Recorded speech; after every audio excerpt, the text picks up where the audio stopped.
আসসালামু আলাইকুম। আব্বাস ইবনে Abdul Muttalib রাদিয়াল্লাহু তাআলা আনহু। নাম আবুল ফজল আব্বাস। পিতা পিতা আব্দুল মুত্তালিব, মাতা নাতিলা, মতান্তরে নাসিলা বিনতু খাব্বাব। রাসূলুল্লাহ সাল্লাল্লাহু আলাইহি সাল্লামের চাচা, তবে দুজন ছিলেন প্রায় সমবয়সী। ঐতিহাসিকদের ধারণা সম্ভবত তিনি রাসূলুল্লাহ সাল্লাল্লাহু আলাইহি সাল্লামের 2 বা 3 বছর আগে জন্মগ্রহণ করেছিলেন। ছোটবেলায় একবার তিনি হারিয়ে যান। মা মান্যত মানেন আব্বাস ফিরে এলে কাবায় রেশমি গিলাফ চড়াবেন। কিছুদিন পর তিনি সহি সালামতে ফিরে এলে অত্যন্ত জাঁকজমকভাবে আব্দুল মুত্তালিব তার মান্যত পূরণ করেন। জাহিলি যুগে তিনি ছিলেন কুরাইশদের একজন প্রতাপশালী রইস। পুরুষানুক্রমে খানায়ে কাবার রক্ষণাবেক্ষণ ও হাজিদের পানি পান করানোর দায়িত্ব লাভ করেন। রাসূলুল্লাহ সাল্লাল্লাহু আলাইহি সাল্লাম নবুয়ত লাভ করলেন। মক্কায় প্রকাশ্য তিনি তাওহীদের দাওয়াত দিতে লাগলেন। হযরত আব্বাস যদিও দীর্ঘদিন যাবৎ প্রকাশ্য ইসলাম গ্রহণ করেননি, তবে তিনি এই দাওয়াতের অন্যতম পৃষ্ঠপোষক ছিলেন। এই কারণে মদিনার ৭২ জন আনসার হজ্জের মৌসুমে মক্কায় গিয়ে মিনার এক গোপন শিবিরে যেদিন রাসূল সাল্লাল্লাহু আলাইহি সাল্লামকে মদিনায় হিজরতের আহ্বান জানান এবং তার হাতে বাইয়াত গ্রহণ করেন, সেই গোপন বৈঠকেও হযরত আব্বাস উপস্থিত ছিলেন। তখনও তিনি ইসলাম গ্রহণ করেননি। ইতিহাসে এই বাইয়াতকে আকবার দ্বিতীয় শপথ বলা হয়। এই উপলক্ষে তিনি উপস্থিত মদিনাবাসীদের উদ্দেশ্যে প্রদত্ত এক ভাষণে বলেন, খাজরাজ কাওমের লোকেরা, আপনাদের জানা আছে মুহাম্মদ সাল্লাল্লাহু আলাইহি সাল্লাম স্বীয় গোত্রের মধ্যেও সম্মান ও মর্যাদার সাথেই আছেন। শত্রুর মোকাবেলায় সর্বক্ষণ আমরা তাকে হিফাজত করেছি। এখন তিনি আপনাদের নিকট যেতে চান। যদি আপনারা জীবন পণ করে তাকে সহায়তা করতে পারেন তাহলে খুবই ভালো কথা, অন্যথায় এখনই সাপ বলে দিন। জবাবে মদিনাবাসীগণ পরিপূর্ণ সহায়তার আশ্বাস দান করেন। এর অল্পকাল পরেই রাসূলুল্লাহ সাল্লাল্লাহু আলাইহি সাল্লাম মদিনায় হিজরত করেন। মক্কার কুরাইশদের চাপের মুখে বাধ্য হয়ে তিনি কুরাইশ বাহিনীর সঙ্গে বদর যুদ্ধে যোগ দিয়েছিলেন। প্রকৃত অবস্থা সম্পর্কে রাসূলুল্লাহ সাল্লাল্লাহু আলাইহি সাল্লাম অবহিত ছিলেন। এই কারণে তিনি সাহাবীদের নির্দেশ দিয়েছিলেন, যুদ্ধের সময় আব্বাস বা বনু হাশিমের কেউ সামনে পড়ে গেলে তাদের হত্যা করবে না, কারণ জোরপূর্বক তাদের রণক্ষেত্রে আনা হয়েছে। বদর যুদ্ধে অন্যান্য কুরাইশ মুশরিকদের সাথে আব্বাস, আকিল ও নাওফিল ইবনে হারিস মুসলমানদের হাতে বন্দী হন। ঘটনাক্রমে আব্বাসকে এত শক্তভাবে বাঁধা হয় যে ব্যথায় তিনি কোকাতে থাকেন। তার সেই কোকানি রাসূলুল্লাহ সাল্লাল্লাহু আলাইহি সাল্লামের রাতের আরামের বিঘ্ন ঘটায়। একথা সাহাবায়ে কেরাম অবগত হলে তারা আব্বাসের বাঁধন ঢিলা করে দেন। আব্বাস কোকানি বন্ধ করে দিলেন। রাসূল সাল্লাল্লাহু আলাইহি সাল্লাম জিজ্ঞেস করলেন, কোকানি শোনা যায় না কেন? বলা হলো, বাঁধন ঢিলা করে দেওয়া হয়েছে।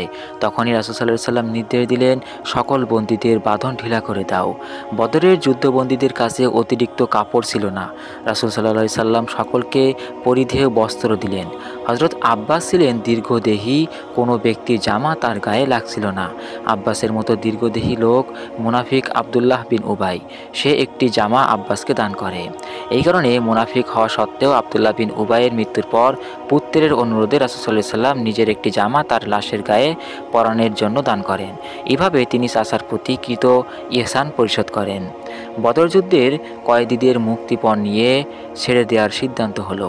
আব্বাসের জননী ছিলেন মদিনার আনসার গোত্রের খাজরাজের কন্যা।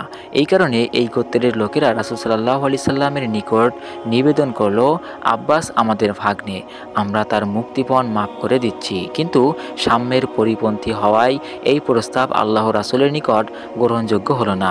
পক্ষান্তরে আব্বাস সম্পদশালী ব্যক্তি হওয়ার কারণে রাসূল সাল্লাল্লাহু আলাইহি সাল্লাম তার নিকট মোটা অঙ্কের মুক্তিপণ দাবি করেন।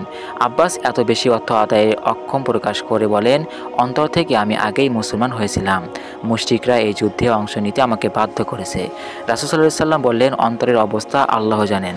আপনার দাবি সত্য হলে আল্লাহ ও তার বিনিময় দিবেন, তবে বাহ্যিক অবস্থার বিচারে আপনাকে কোনো প্রকার সুবিধা দেওয়া যাবে না, আর মুক্তিপণ আদায়ে আপনার অক্ষমতাও গ্রহণযোগ্য নয়, কারণ আমি জানি মক্কায় উম্মুল ফজলের নিকট আপনি মোটা অঙ্কের অর্থ রেখে এসেছেন।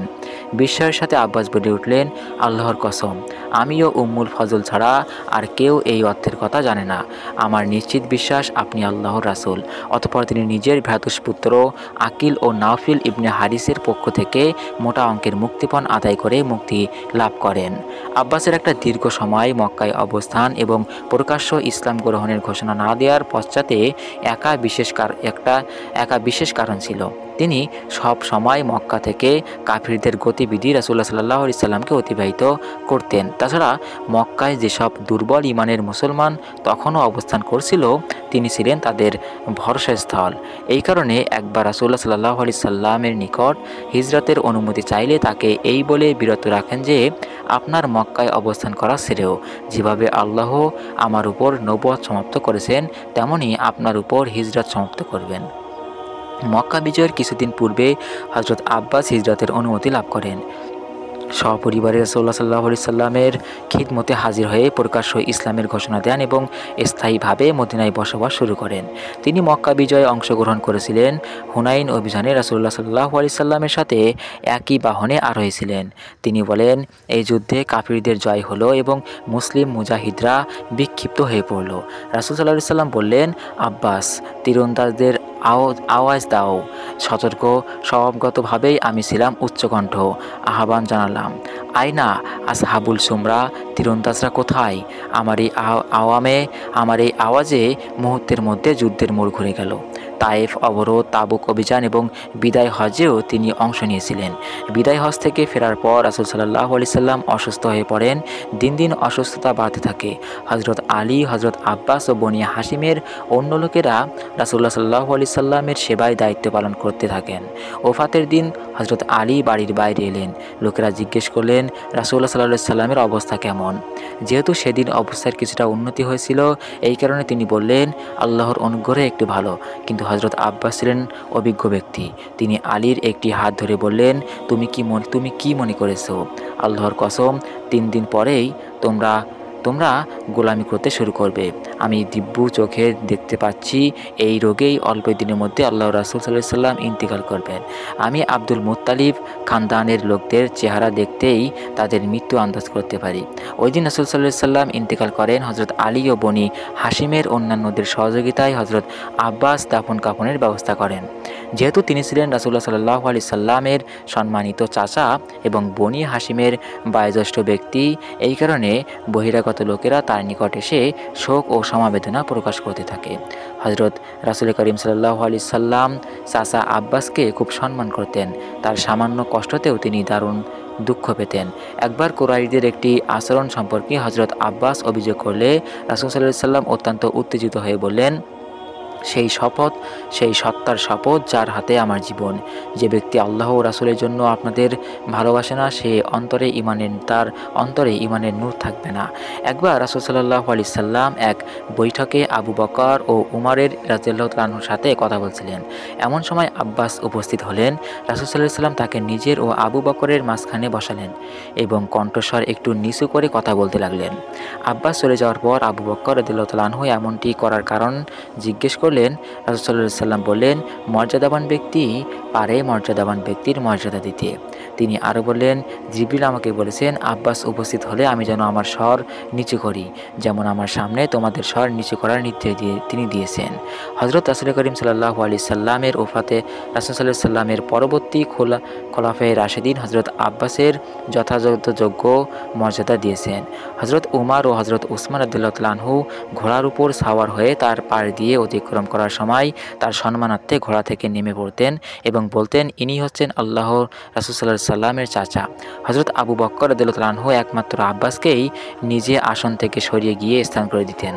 হযরত আব্বাস 32 হিজরি রজব বা মুহররম মাসের 12 তারিখ 88 বছর বয়সে ইন্তেকাল করেন। তৃতীয় খলিফা হযরত উসমান রাদিয়াল্লাহু তাআলা আনহু জানাজার নামাজ পড়ান এবং হযরত আব্দুল্লাহ ইবনে আব্বাস রাদিয়াল্লাহু তাআলা আনহুর কবরের নেমে তাকে সমাহিত করেন। মদিনার বাকি গোরস্থানে তাকে দাফন করা হয়। তিনি ইসলাম গ্রহণের পর 32 বছর এবং জাহিলি যুগে 56 বছর জীবন লাভ করেন। জাহিলি যুগে হযরত আব্বাস রাদিয়াল্লাহু তাআলা আনহু অত্যন্ত সম্পদশালী ছিলেন। এই কারণে বদর যুদ্ধের সময় রাসূল সাল্লাল্লাহু আলাইহি সাল্লাম তার থেকে মুক্তিপণ স্বরূপ 20 উকিয়া স্বর্ণ গ্রহণ করেন। ব্যবসা বাণিজ্য ছিল তার জীবিকার উৎস। সুদের কারবারও করতেন। মক্কা বিজয়ের পূর্ব পর্যন্ত এই কারবার চালু ছিল। দশম হিজরির বিদায় হজের ঐতিহাসিক ভাষণে রাসূল সাল্লাল্লাহু আলাইহি সাল্লাম বলেন, আজ থেকে আরবের সকল প্রকার সুদী কারবার নিষিদ্ধ ঘোষণা করা হলো এবং সর্বপ্রথম আমি আব্বাস ইবনে আব্দুল মুত্তালিবের সুদী কারবার রহিত ঘোষণা করছি।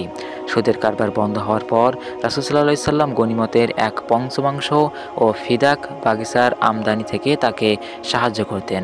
রাসূল সাল্লাল্লাহু আলাইহি সাল্লামের ওফাতের পর তিনি ও হযরত ফাতিমা প্রথম খলিফার নিকট রাসূল সাল্লাল্লাহু আলাইহি সাল্লামের উত্তরাধিকার দাবি করেন। নবীরা কোনো উত্তরাধিকার রেখে যান না, এ সম্পর্কিত আল্লাহর রাসূল সাল্লাল্লাহু আলাইহি সাল্লামের একটি বাণী হযরত আবু বকর রাদিয়াল্লাহু তাআলা আনহুর মুখ থেকে শোনার পর তারা নীরব হয়ে যান। হযরত আব্বাস ছিলেন অত্যন্ত দানশীল, অতিথিপরায়ণ ও দয়ালু। হযরত সাদ ইবনে আবি ওয়াক্কাস রাদিয়াল্লাহু তাআলা আনহু বলেন, আব্বাস হলেন রাসূল সাল্লাল্লাহু আলাইহি সাল্লামের চাচা। কুরাইশদের মধ্যে অত্যাধিক দরাজ হস্ত এবং আত্মীয় স্বজনের প্রতি অধিক মনোযোগী। তিনি ছিলেন কোমল অন্তর বিশিষ্ট, দোয়ার জন্য হাত উঠালে চোখ থেকে অশ্রুর বন্যা বেয়ে যেত। এই কারণে তার দোয়ায় এক বিশেষ আসর পরিলক্ষিত হতো।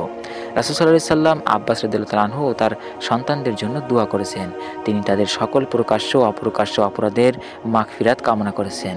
রাসূল সাল্লাল্লাহু আলাইহি সাল্লাম থেকে তিনি বহু হাদিস বর্ণনা করেন এবং তার থেকে বহু সাহাবী ও তাবেঈ হাদিস বর্ণনা করেছেন। হযরত আব্বাসের মধ্যে কাব্য প্রতিভাও ছিল। হুনাইন যুদ্ধের অভিজ্ঞতা তিনি একটি কবিতায় ব্যক্ত করেছেন। তার কয়েকটি পঙ্কপ্তি আল ইস্তিয়াব ও ইবনে ইসহাকের সিরাত গ্রন্থে উদ্দিক্ত হয়েছে।